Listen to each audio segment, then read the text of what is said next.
مفتی صاحب یہ جو جھوٹ والا معاملہ ہے اور اس کی تشہیر ہے، یہ جس طریقے سے اس کو پھیلایا جاتا ہے، اس کے پھیلانے کے بارے میں، اس کے بولنے کے بارے میں احکامات کیا ہیں، اور کیا یہ کوئی ایسی ہے کہ حدیث سے ہمیں کیا اس بارے میں ملتا ہے؟ جب اتنا زیادہ جھوٹ بولا جائے گا، پھیلا جائے گا، تو نبی کریم صلی اللہ علیہ وآلہ وسلم کا فرمان کیا ہے اس بارے میں؟ حضور نبی کریم صلی اللہ علیہ وآلہ وسلم کا فرمان بھی اس حوالے سے موجود ہے، بلکہ قرآن مجید فرقان حمید میں اس کے بارے میں جو واضح احکامات ہیں کہ اے ایمان والو، جب تمہارے پاس کوئی فاسق خبر لے کر آئے تو سب سے پہلے اس کی تصدیق کر لو۔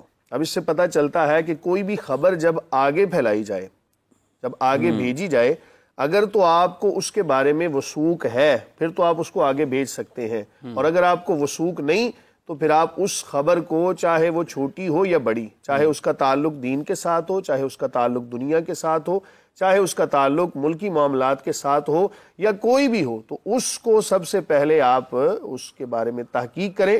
اگر آپ کو صحیح ذرائع کے ساتھ اس کا پتہ چل جاتا ہے تو پھر آپ اس کو آگے بھیجیں۔ حضور نبی کریم صلی اللہ علیہ وآلہ وسلم ایک مرتبہ مدینہ طیبہ میں تشریف فرما تھے، تو کسی علاقے سے کوئی ایسی آواز پیدا ہوئی کہ جس کو سن کر سب بڑے خوف زدہ ہو گئے کہ اب کون جا کے پتہ کرے کہ کیا ہوا ہے۔ اب اس حالت کے اندر کریم آقا علیہ الصلوۃ والسلام نے فی الفور اپنی سواری کے اوپر وہ جو ہوتا ہے زین ڈالے بنا یا رکاب ڈالے بنا، فی الفور آپ اپنی سواری پہ سوار ہوئے اور جا کے معاملات کا جائزہ لینے کے بعد آ کے تو تمام لوگوں کو بتایا کہ ایسا کوئی معاملہ نہیں، پریشان ہونے کی ضرورت نہیں ہے۔ اس سے پتہ چلتا ہے کہ اگر کہیں بالفرض کوئی فیک نیوز چل رہی ہو یا جھوٹی خبریں چل رہی ہوں تو جس بندے کو اس کے بارے میں علم ہو کہ یہ جھوٹ ہے، اس کو چاہیے کہ اس کی تصحیح کرتے ہوئے عام عوام کو ایسے تمام معاملات سے بچائے۔ بعض دفعہ ہراساں بندہ ماحول کی وجہ سے بھی ہو جاتا ہے۔ اب جیسا کہ پچھلے دنوں، ایک دو دن پہلے کی بات ہے، رستے بند تھے تو ہر بندہ وہ گھر سے نکلتے ہوئے بڑا پریشان تھا کہ یار میں جب جاؤں گا تو کیا بنے گا میرا۔ تو اگر کسی بندے کے پاس صحیح ذرائع کے مطابق خبریں موجود تھیں تو ان کو چاہیے تھا کہ جو بھی طریقہ کار تھا اس کے مطابق عام عوام کو آگاہ کرتے، جو رستے کھلے تھے اس کے بارے میں بتایا جاتا، یا جو بند تھے اس کے بارے میں حقائق پر مبنی باتیں لوگوں کو پہنچائی جاتی۔ اس سے پہلے ایک سوال ہوا تھا، میں اس کے بارے میں تھوڑی سی بات کرنا چاہوں گا کہ ہم جو یہ دیکھتے ہیں فلاں بندے نے کہا نکلو بھائی گھروں سے، تو سارے کا سارا معاملہ چھوڑ کے کہتے ہیں چلو جی ہم اس کے ساتھ چلتے ہیں۔ قرآن مجید فرقان حمید میں ارشاد باری تعالیٰ یوم ندعو کل اناس بامامہم، کہ کل قیامت کے دن ہر بندہ اپنے امام کے پیچھے ہوگا۔ اس کی تفسیر، تشریح اور توضیح کے اندر مفسرین فرماتے ہیں کہ دنیا کے اندر جس کی کال کے اوپر، جس کے کہنے کے اوپر تم سارے کے سارے اپنے گھروں کو چھوڑ کر اس کے آرڈر پر نکل آتے ہو کل بروز قیامت اس کے پیچھے ہوگے۔ تو آج ضرورت اس امر کی ہے کہ ہمارا تعلق اور ہماری محبتیں کس کے ساتھ ہیں؟ کیا ہم یہ پسند کریں گے کہ کل بروز قیامت ہم اس کے پیچھے ہوں، اور جس کے پیچھے ہو رہے ہیں اس کے بارے میں بھی تمام تر چیزوں کو ملحوظ خاطر رکھنا چاہیے، کہیں ایسا نہ ہو کہ وہ ہمیں اپنے مفادات کے لیے استعمال کر رہے ہوں۔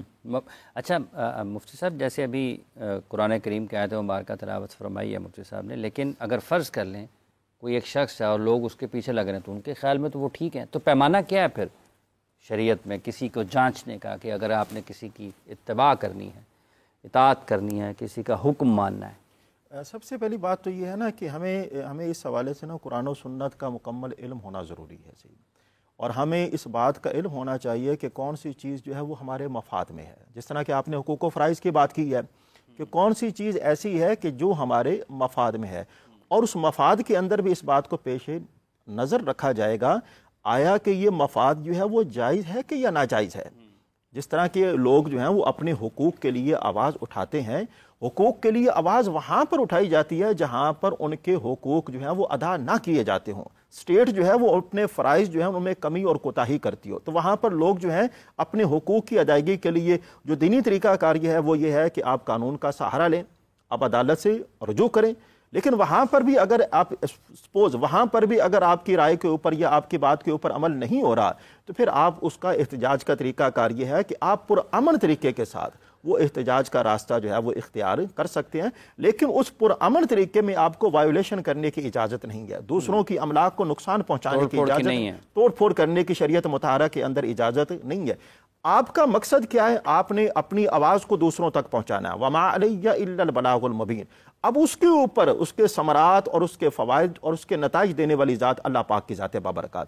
لیکن اگر لوگ جو ہیں اس کے باوجود بھی اپنے فرائض جو ہیں وہ کامل طریقے سے ادا نہیں کرتے تو دیکھا جائے نا، جو ہمارے حقوق ہیں وہ دوسروں کے فرائض ہیں، ہمیں اس بات کا علم ہونا چاہیے۔ سب سے بڑی بات تو یہ ہے کہ سوسائٹی کے اندر بحیثیت مسلمان ہم لوگوں کو اپنے نہ تو اپنے حقوق کا علم ہے اور نہ ہی اپنے فرائض کا علم ہے، اور معاشرے کے اندر بد امنی اور بے اطمینانی اور معاشرے کے اندر جو بگاڑ ہے اس کی بنیادی وجہ ہی یہی ہے کہ ہم لوگ جو ہیں وہ ان چیزوں سے بے خبر ہیں۔ گھروں کے اندر ناچاکیاں ہوتی ہیں، گھروں کے اندر لڑائی جھگڑے ہوتے ہیں، اس کی بنیادی وجوہات کیا ہیں؟ ہمیں ایک دوسرے کے حقوق اور فرائض کا علم نہیں ہے۔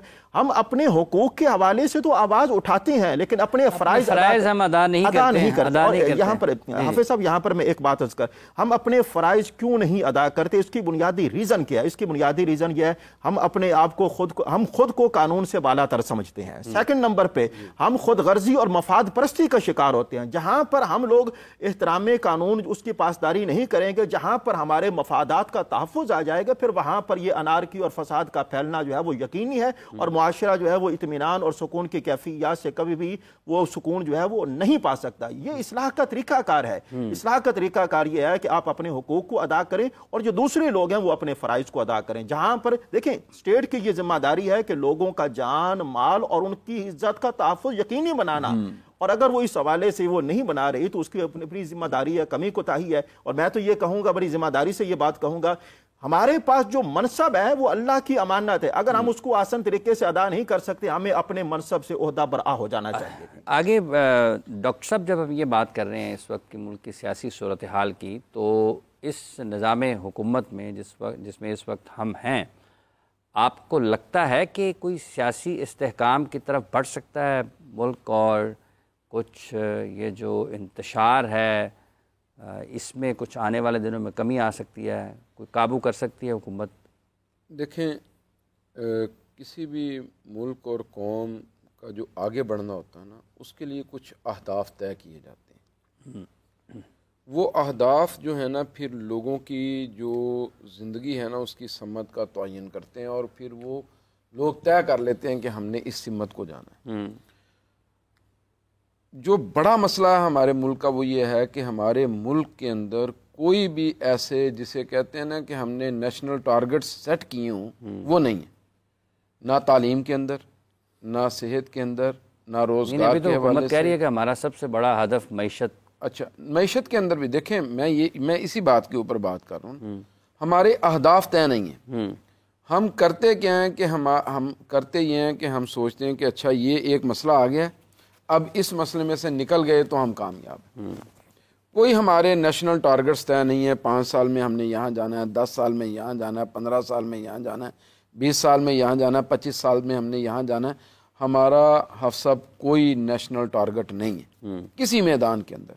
نتیجہ یہ نکلتا ہے کہ عوام کے مسائل جوں کے توں رہتے ہیں۔ جب مسائل جوں کے توں رہتے ہیں تو پھر جو ان مسائل کو ہائی لائٹ کر کے ان کو ایکسپلائٹ کر کے استعمال کر لے گا وہ اس کے ہاتھوں میں استعمال ہو جائیں گے۔ ٹھیک ہے، ایسے ہی نہیں نہ کہا جاتا کہ عوام کل انعام ہے، یہ اسی لیے کہا جاتا ہے کہ ان کے مسائل چھوٹے چھوٹے ہوتے ہیں، ان چھوٹے چھوٹے مسائل کو جو بندہ ایکسپلائٹ کر لیتا ہے وہ ان کو استعمال کر لیتا ہے۔ یہی کام 90 کی دہائی میں ہوا ہے، یہی کام 2000 کی دہائی میں ہوا ہے، یہی کام جو 2010 سے 20 تک ہوا ہے، اور اب ہم آگے بھی یہی کام کرنے جا رہے ہیں۔ ہمارے ملک کے اندر کوئی نیشنل ٹارگٹ سیٹ نہیں ہے، قومی ڈائلاگ کے نتیجے میں کچھ چیزیں طے کرنی چاہیے۔ پولیٹکس کو بھی ہمیں کسی باؤنڈری کے اندر لے کے آنا چاہیے، اور اس باؤنڈری کے اندر ہمیں اپنا سارا کام کرنے کی کوشش کرنی چاہیے، وگرنہ تباہی کے علاوہ ہمارے پاس مستقبل میں کچھ بھی نہیں۔ تباہی کے علاوہ اگر ہم اپنے قومی اہداف مقرر نہیں کریں گے، سیاست کی کچھ حدود کا تعین نہیں کریں گے اور ان کو حدود میں نہیں لائیں گے تو ہمارے لیے مشکلات ہوں گی۔ جی بالکل، پھر تو یہ سوچ جب آپ نے کیا تو لوگ کہیں گے آپ آمریت کی طرف لے کر جا رہے ہیں۔ نہیں، دیکھیں، آمریت ایک ایسی چیز ہے جس کے اندر لوگوں کو بالکل نہیں سنا جاتا، ایک فرد واحد اپنی مرضی کے ساتھ لوگوں کو ڈکٹیٹ کرتا ہے۔ وہ جو فرد واحد کا ڈکٹیٹ کرنا ہے وہ آمریت ہے۔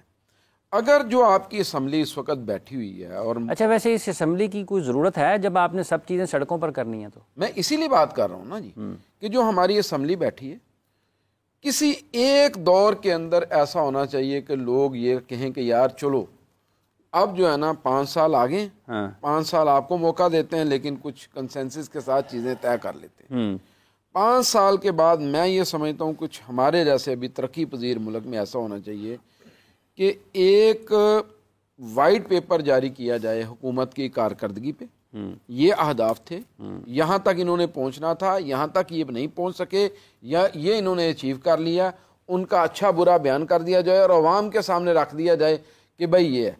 اور اس کے علاوہ کسی کی ذاتی زندگی, کسی کی ویڈیو, کسی کی آڈیو, اس کے اوپر کسی کو پالیٹکس کرنے کی اجازت نہیں ہونی چاہیے. یہ جو ہمارے ہاں گندا کھیل کھیلا جا رہا ہے نا, نہیں تو پھر یہ لوگوں کو وہ کام بھی نہیں کرنا چاہیے نا کہ وہ ایسے میسیجز یا ایسی وہ جو آڈیو ہے نہ دینا کہ فلانے کو تباہ کر دو, فلانے کو, اس کی وجہ یہ اس کو بھی بنیاد, اس کی وجہ یہ ہے کہ یہ ویلے لوگ ہیں. ہاں اچھا, کام انہوں نے کرنا کوئی نہیں. تو یہ پھر یہ ایسی حرکتیں کرتے ہیں نا. میں آپ سے ایک بات کہتا ہوں, آپ چائنا کے صدر کو دیکھیں, ہماری اس کے بعد آڈیو نوٹ بھیجنے کا ٹائم ہی نہیں ہونا, اس کے پاس یہ کام کرنے کا وقت ہی نہیں ہے. آپ امریکہ کے صدر کو دیکھیں وہ کتنا پھنسا ہوا ہے. آپ برطانیہ کے وزیر اعظم کو دیکھیں, چھوٹی چھوٹی باتوں کے اوپر پچھلے 5 سالوں میں ان کے 4 وزیر اعظم بدل گئے ہیں. وہ وہاں پہ کوئی ہم نے تباہی دیکھی ہے, کوئی لوگوں کا سڑکوں پہ نکلنا دیکھا ہے؟ نکلے تھے لیکن انہوں نے پکڑ لیے. اچھا نظام ہے, نظام کو سیٹ کر کے چلنا چاہیے, نظام کے اوپر ہمیں بات کرنی چاہیے اور نظام ڈیولپ کرنا چاہیے. آپ دیکھیں کہ اگر جس کو ہم ڈکٹیٹرشپ کہتے ہیں نا, اگر چین میں دیکھا جائے تو وہ ڈکٹیٹرشپ ہے, لیکن کیا چین کے عوام اس وقت دنیا میں دندناتے نہیں پھر رہے اپنی ریاست کی وجہ سے؟ اور کیا ہم پوری دنیا کے اندر سر جھکا کے اور جوتے نہیں کھا رہے؟ اس کی وجہ سب بس یہی ہے کہ ہمارے لوگوں کی قومی سوچ نہیں ہے, کوئی قومی سوچ نہیں ہے. بہت بہت شکریہ آپ کا ڈاکٹر صاحب تشریف لائے, مفتی صاحب آپ کا بہت شکریہ, مفتی صاحب آپ کا بھی, قاری صاحب آپ کا بھی بہت بہت شکریہ. جتنے بھی لوگ ہمیں اس وقت دیکھ رہے تھے آپ سب لوگوں کا بھی بہت بہت شکریہ.